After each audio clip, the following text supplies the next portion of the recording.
This video is sponsored by Mecpow welding machines.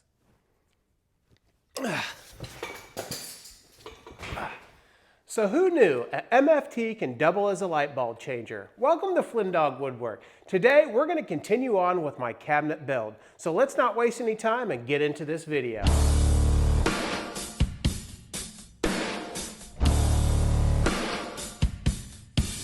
So if you haven't seen the first video, I'll leave a link to this video right here in the description below. This is where I built 4 different cabinets 4 different ways. In that video, I built cabinets using brad nails and glue, screws and glue, pocket holes and glue, and dominoes and glue. And there was one clear-cut winner. And you guessed it, it was the good old-fashioned pocket hole joinery method that I thought was the best way to make cabinets. And that's because not only is it easy, but it's much more time efficient. But that wasn't the only thing that we covered in that video. We also went over how to build a simple toe kick for these cabinets. Let's remove one of these cabinets and take a look. Underneath these cabinets, it's a simple 2x4 construction to raise these cabinets off the floor. And this allows us to create a cabinet carcass that's much more easy to construct. Let's take a look. As you can see, these cabinets are just plain boxes with no cutout toe kick on the very bottom. And after creating my cabinets this way, I don't think I'll ever go back to cutting out the toe kick in the cabinet itself, as this is just a much easier process and it goes by a lot quicker. So what are we doing today? Well, we're actually going to be doing 5 things. The first thing I want to do is to attach those cabinets to the wall. After that, we're going to add a countertop on the very top of those cabinets. Once we're done with that, we're going to make a face frame and attach that face frame. And then finally, we're going to wrap that toe kick with some plywood. So let's get started and continue on with this cabinet building process. So the first thing that I need to address is the trim that's on the bottom of this wall where the cabinets will be installed. I need to remove some of this trim, but before we do that, I need to make sure everything's level. Once I've confirmed that it's level, I also want to make sure that those cabinets are perfectly centered on that toe kick. So I'll take a measurement on both sides just to confirm that we have 3 inches all the way around. I also want to make sure that these cabinets are cinched together since they're not attached yet, so I'll take some clamps just to make sure everything is nice and tight. Once I've done all that, I'm simply going to take a pencil and trace out the outline of the cabinets on that back trim. And I'll do this process on both sides. Once all those markings have been made, I can then take off all the clamps and remove the cabinets as well as the toe kick. Once everything's been removed, you can see the scribe lines I made for the profile of the cabinets. These scribe lines essentially show the outline of the toe kick on either side of the cabinet. Now that those scribe lines have been drawn, I can now unbox my latest toy. And I'll have to say I'm pretty pleased with this little multi-tool. I looked at a couple of other brands, but since I'm already in the Ryobi battery infrastructure, the others were just too cost prohibitive. And I really like the quick release, which allows you to easily switch out blades on the fly. With the tool juiced up, it was ready to start making some cuts. Now I don't have a whole lot of experience with multi-tools other than the fact that I used one when I installed my children's flooring. But one thing that I did learn when using this tool is it's good to get it started before you bring the tool to the cut. And I unfortunately learned this the hard way. If you take your tool and place it right on the line that you want to cut and then start your tool, there's a good chance that that tool is going to move on you. Once I had those profiles on both sides cut out, I could then take the tool and run it along the top of that trim. After that, I could take my mini crowbar and a hammer and pull that trim off. Once that trim was removed, I could then place my toe kick and the cabinets on top just to see how well everything fit. And I'll have to say I was quite pleased with the results on either side. But there's no time for celebrating as we have 2 of these to install. And the second one went a little smoother as I was refamiliarized with that multi-tool. I simply traced my scribe lines and then cut through the caulking that was on the top of that trim. Once that trim was freed up, I could do a little demo and break it away from the wall. And thankfully, the second set of cabinets fit just as well as the first set. Not too shabby. With all these cabinets now in place, I now want to attach each one of the 3 cabinets together. Then we can mount it to the wall. So for this process, I'm going to use 1¼ inch cabinet screws. But before I attach them, I want to make sure that these cabinets are cinched up nice and tight, so I'll just add a few clamps. With everything pulled together, I can then sink a couple of screws into each cabinet. With the first set of cabinets attached, I can then move on to the second set. And I'll just repeat the process of cinching them all together with clamps. And the nice thing about using clamps before you screw them together is you can get the cabinets completely flush with no seam in between the two cabinets. And with everything tight and flush, I can then drive in a couple of screws. And I'm not sure whether or not this is the correct way to do it, but I only drove in screws into the center cabinet, driving screws from the center cabinet into both sides.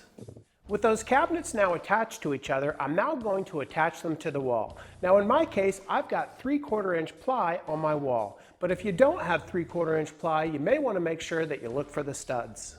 Now although it wasn't imperative for me since I have the 3/4 inch plywood, I did break out my stud finder just to get an idea of where those studs lie. And with a general idea of where those studs were, it was now time to grab some screws. And for this I used 1 3/4 screws. Now if you remember from my previous video where we constructed these cabinets, you'll know that there's a nailer strip on the top and the bottom of each cabinet. And although we can't see these strips since we have the 1/4 inch plywood on the back of the cabinets, we want to make sure we're driving in our screws into those nailer strips. And for each one of the cabinets, I drove in 3 screws into the top nailer and 2 screws into the bottom one.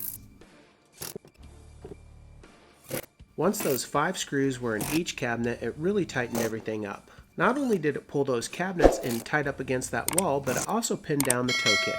And it's for this reason that I'm not actually attaching those toe kicks to the cabinets. I've seen a few people saying that you don't actually need to attach these toe kicks, so I thought what better opportunity to test this theory than to do it on some shop cabinets. Before we move on with today's build, I'd like to take a moment to talk about today's sponsor, Mecpow welding machines. So I was super stoked to unbox this machine, as it's finally an affordable welder for the DIY enthusiast. And when I say affordable, I truly mean it, as this unit only costs $79.99, but let's get into it and see what comes with it. So this truly is an all-in-one welding machine, and it comes with everything you need to get you started on your beginning welding project. Inside the box, you're going to get the welding machine as well as 2 SOG cables. You'll also get a protective face shield, a welding rod, a steel brush, and the instructions manual. And in my opinion, this is the perfect type of unit for a woodworker that may want to try out welding for the first time. And that's exactly why I chose to accept this Mecpow sponsorship, as I've never done any welding in my life before. But I have had an interest in it and even a need for it in my woodworking career, specifically for things like tabletop bottoms. But the cost of buying a welding machine and the accessories that you need with it, like a welding helmet, were just a little bit too high for me. But surprisingly, this machine comes with everything you need to get started, including that welding brush as well as a welding helmet. And that welding helmet is easy to assemble, simply by folding over a few corners, adding the handle, and then sliding in the glass. Now let's get into some of the details relating to this Mecpow welder. First off, the welder's got dual voltage compatibility. The Mecpow MMA 120 welder is designed to operate effortlessly on both 110 and 220 volt power sources, making it suitable for various environments and ensuring flexible operation anytime, anywhere. The welder also has an LED digital display. The clear LED screen on this welding machine offers precise control over your welding parameters. This allows you to easily adjust voltage and current for optimal welding outcomes, enhancing both quality and user-friendliness. The MMA 120 welding machine features hot start technology, adaptive arc force, and comprehensive protective systems, including overheat, overcurrent, and overload, ensuring safety and longevity. Additionally, it offers adjustable welding current from 20 to 120 amps and voltage from 1 to 10 volts for precise versatility performance across various welding tasks. The built-in hot start feature of the welder automatically boosts the welding current for smooth arc initiation, delivering professional-grade welds consistently.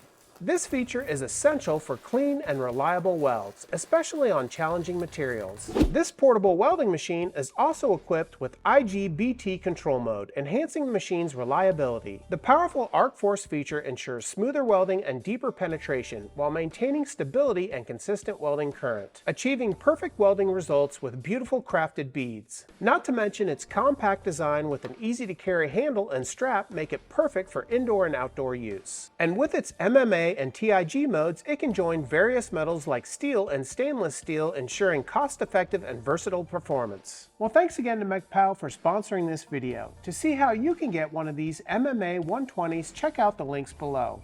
Now let's get back to the cabinet build. With all these cabinets now attached to each other and attached to the wall, these things are rock solid. In fact, they're much more secure than I ever expected, but we need to put some countertops on these. Let me show you what I got for the countertops. Now you may remember from a few months ago, I built this drill press cabinet, and I made this out of butcher block, and I really like the way it looks. Not to mention these butcher blocks are made of solid birch, which means they're virtually indestructible. And I didn't get anything fancy here. I got the same butcher block that you get at Home Depot. I got 2 6-foot pieces and I got 1 4-foot piece. And my intentions here are to take the 2 6-foot pieces and place them right on top of these cabinets. And then I'll take the smaller chunk and make a small desk right in between the 2 cabinets that sits a little bit lower. So let's first start off by getting these 2 larger pieces mounted on top of those cabinets.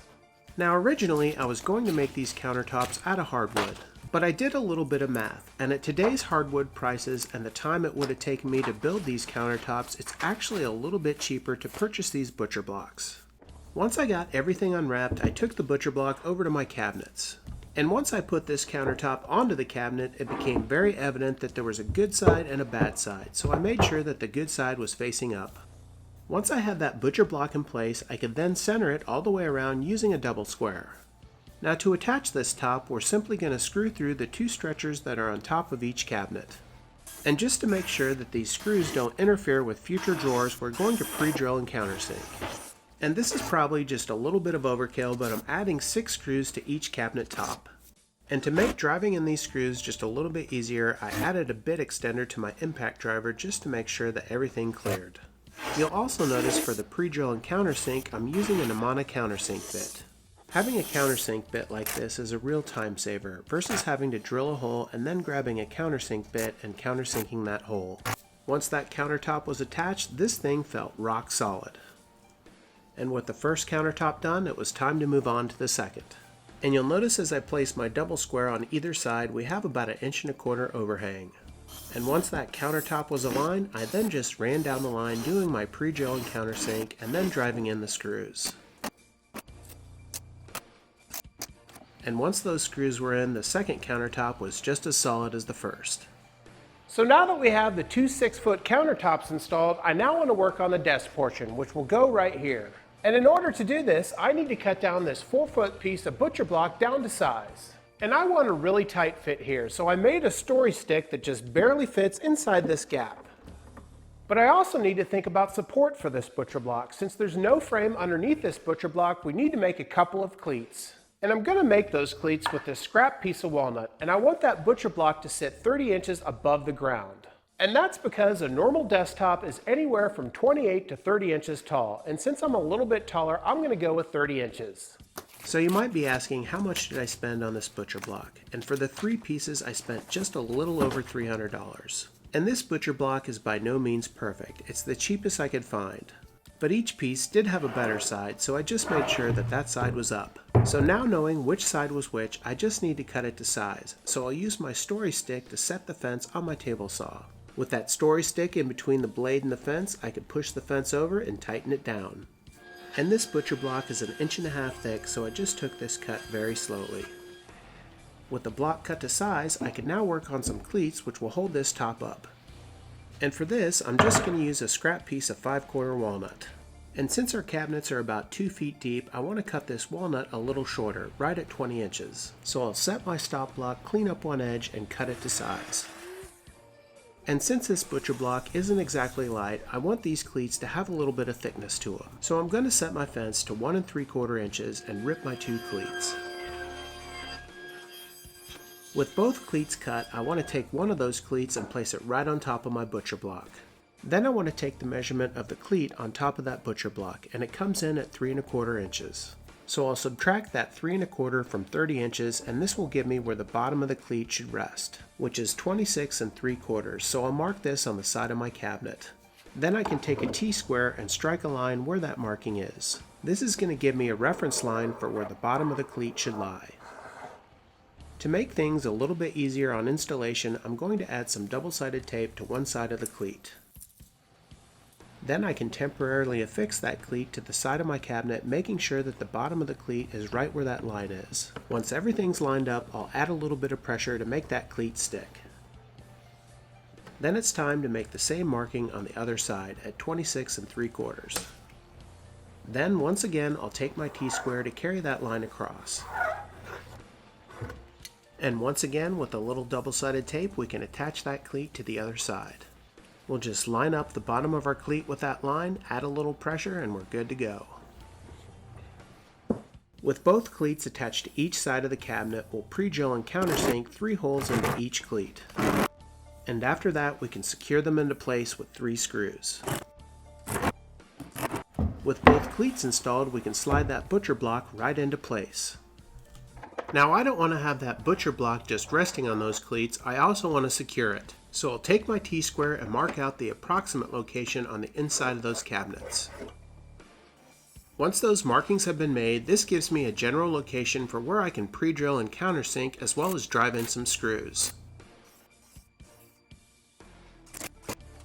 Well, that just about covers the installation of our countertops, and this thing is beginning to look pretty nice, but we need to do the face frame, so that's what we're going to do next.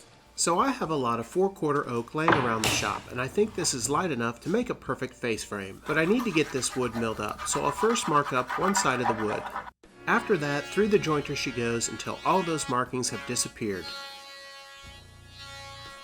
And once that side's cleaned up, I'll then work on the perpendicular edge. And you can probably tell this wood had a significant bow in it, so this took a while.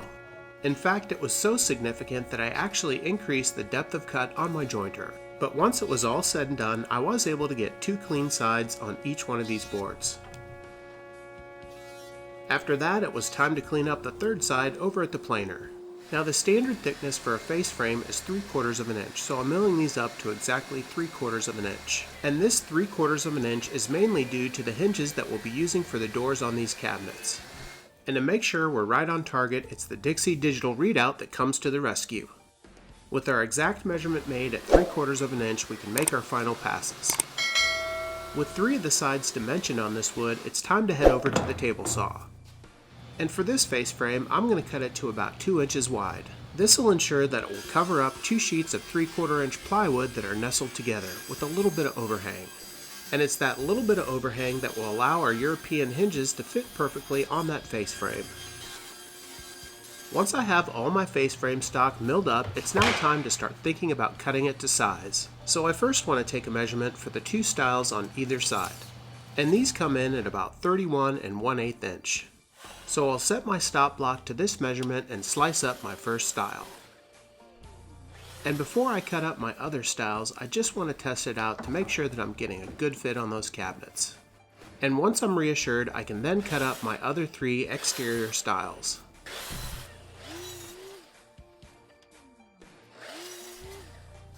With all 4 exterior stiles cut out, it's now time to get the measurement for the rails. And it looks like it's coming in at about 71 7/8 inches.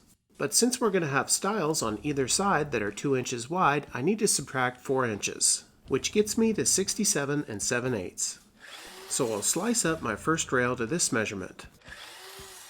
With that rail made, I can then use referential measurements to cut the other 3 rails. Now each one of these face frames need 2 interior stiles which need to be cut a little bit shorter than the exterior stiles. 4 inches to be exact, as both rails are 2 inches wide, making a total of 4 inches. So with my stop block adjusted, I can then cut down my 4 interior stiles.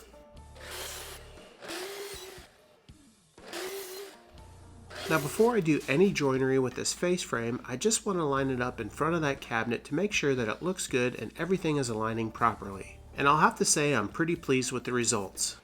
Now I went back and forth on what type of joinery method to use here. I was going to use pocket hole screws, but since I have a domino joiner, I thought I'd break it out. And in my opinion, this is the perfect application for using a domino joiner. It doesn't do the best for building those cabinets, but when it comes to making joints for things like face frames, it's a perfect tool. Once I have all those alignment markings made, I can then begin to plunge out those mortises. And you'll notice while using this domino joiner, I have my face frame laid out on my assembly table. This serves a couple of purposes. It's very easy to get confused while using the domino joiner. By laying the face frame out like this, you can be assured that you're referencing the appropriate side of that face frame. Not only that, but by doing it slow and methodically, you can make sure that you're placing those mortises on the right side of the wood. And lastly, it allows me to really think about where I want to place those tight mortises and the loose mortises. And when I say the loose mortises, I typically only use the medium setting, as this gives me enough play so that I can adjust the joints. Once I have all those mortises cut out, I could then move on to the glue up process. And this was a little bit stressful, not necessarily for the glue up, but putting the clamps on. I really wanted to make sure that I got glue squeeze out on all those joints. But as you can tell, this is a pretty large face frame, and I don't have clamps that can reach the entire width of this frame.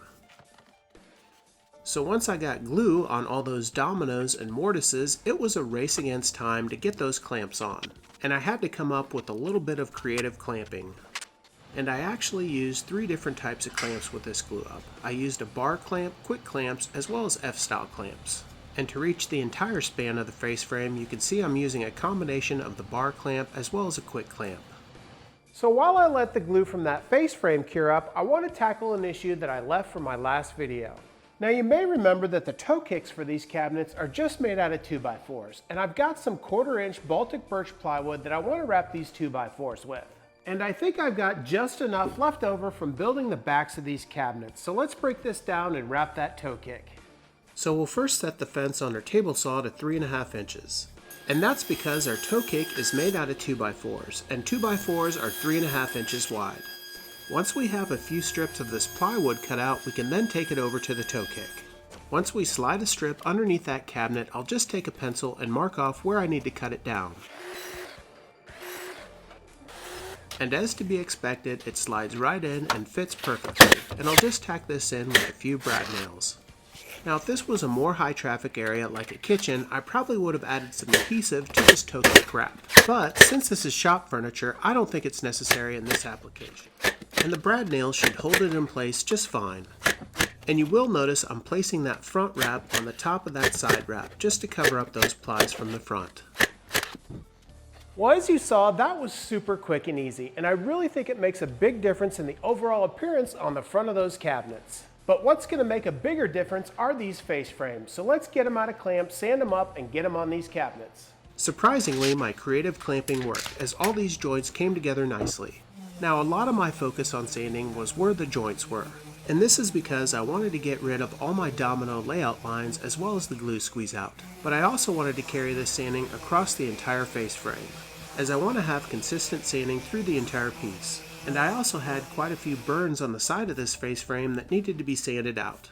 Once that sanding was done, it was now time to attach that face frame to the cabinets. And in this case, I'm going to use Titebond 3 as it has a little bit of a longer open time. And you'll notice here I'm applying glue to the front edge of the entire cabinet. Now pocket holes would have been a great way to attach this face frame, but frankly I didn't want to see those holes on the inside of the cabinet. Instead, I decided to go with glue and brad nails, as I've done this in the past with no problems at all. And with those clamps in place, I'm really trying to make sure that the alignment of the face frame is flush up against the bottom of the countertop. I'm also paying close attention to the side, making sure it's flush as well. With everything lined up, I could then tack it into place with some brad nails. Once one side's done, I could repeat the exact same process on the other side. Now some of you may be a little bit leery about me using brad nails on the front of this face frame, but I do have a solution for this that I'll show you at the end of the video. With that face frame on, everything is coming together very nicely, but there's a couple of details that I want to fix before we wrap up this video. If we look at the back of the countertop, you'll notice that there's a small gap in between the wall and the countertop. To hide this gap, I'm just going to add some 1/4 round to cover up this seam. So I'll line up my 1/4 round to one side of the countertop, and then I'll go over to the other side and strike a line where I need to make my cut. And I just gave it a 30-degree cut on either side of the 1/4 round just to give it a little bit more visual appeal. And once I had all that 1/4 round cut to size, I could tack it into place. And for my desktop, I did miters around the entire edge just to make it look a little bit more clean. After all, this is probably where I'm going to be spending most of my time. So now's probably the time where I should address all the nail holes that we're making in this cabinet. And this is where my old pal Timbermate comes into play. Now if you haven't used this wood filler before, this stuff is great. One of the things that I like the most about this filler is that it's water-based, so if it ever dries out, you just need to add a little bit of water to the top of it and it rehydrates. It comes in all different colors and does a great job of hiding any imperfections that you're trying to cover up. And once this stuff hardens, it's as hard as wood, making all those visual imperfections disappear. Not to mention, this stuff takes stain and it finishes very nicely. Well, that's going to about do us for today. I really think these cabinets are coming along nicely. With the butcher block top and the seamless integration of that oak face frame, these things are going to last a lifetime. Now obviously we have some gaps to fill with the holes in each one of these cabinets, but that's going to be my next video. So come along with me in a couple of weeks to see how these cabinets turn out. Well, I really appreciate you joining me on these first 2 videos of my cabinet build. If you haven't already, make sure you hit that subscribe button, leave a like, and leave a comment. Also, make sure you check out my website, www.flynndoggwoodwork.com. Until next time, take care as always. Thanks again to Mecpow for sponsoring this video. To see how you can get this amazing MM120 welding machine, check out the links in the description below.